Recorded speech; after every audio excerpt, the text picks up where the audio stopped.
c'est à 8, on nous a réunis vraiment de débattre sur le problème lié aux questions de la femme. Donc, il y a l'histoire de l'humanité qui montre que le rapport entre les hommes et la femme, ce sont des rapports de domination.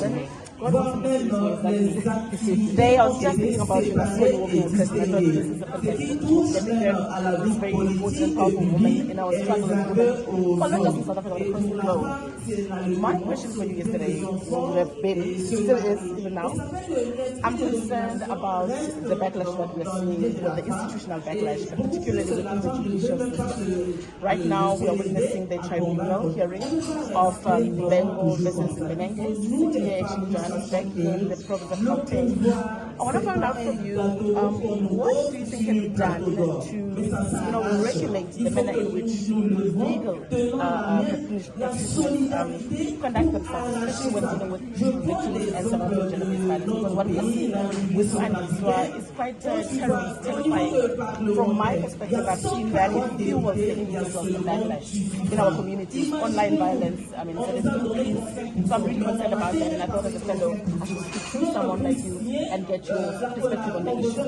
What not a violent experience in trying to access justice, because it ultimately then discourages everyone else who's watching from accessing justice to speak out. What we need to do is to absolutely overhaul the system, and this includes even the education of young lawyers.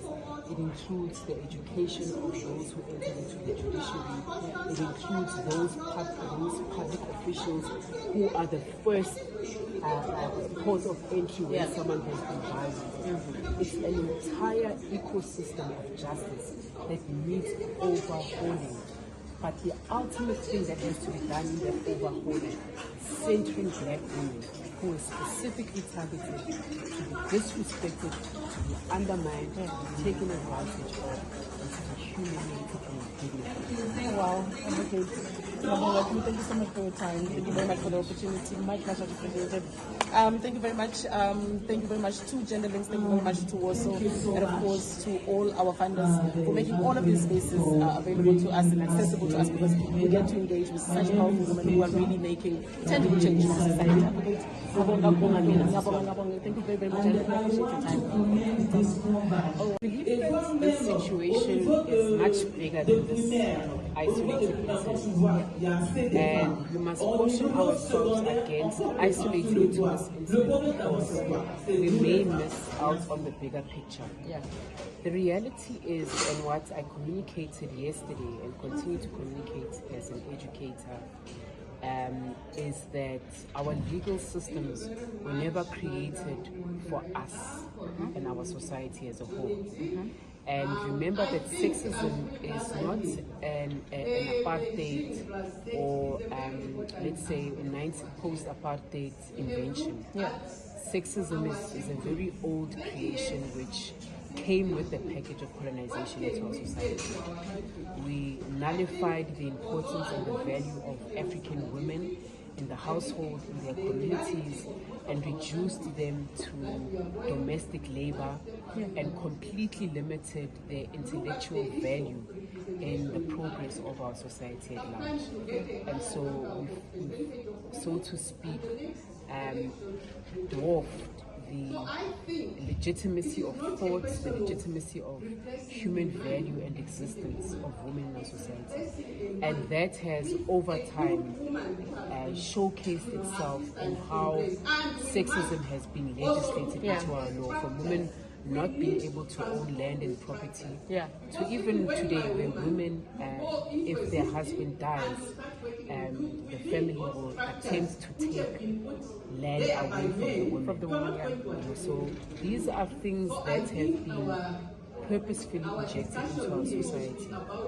And unfortunately, after 1994, there's been a complete failure even of something as basic as racial justice in our society. So you can imagine that if people have conceptualized and conceived colonization to only have been about racial discrimination, and apartheid to have been about racial discrimination to the exclusion of all other human rights violations, then something like misogyny and misogynoir would definitely go unaddressed in our Yeah.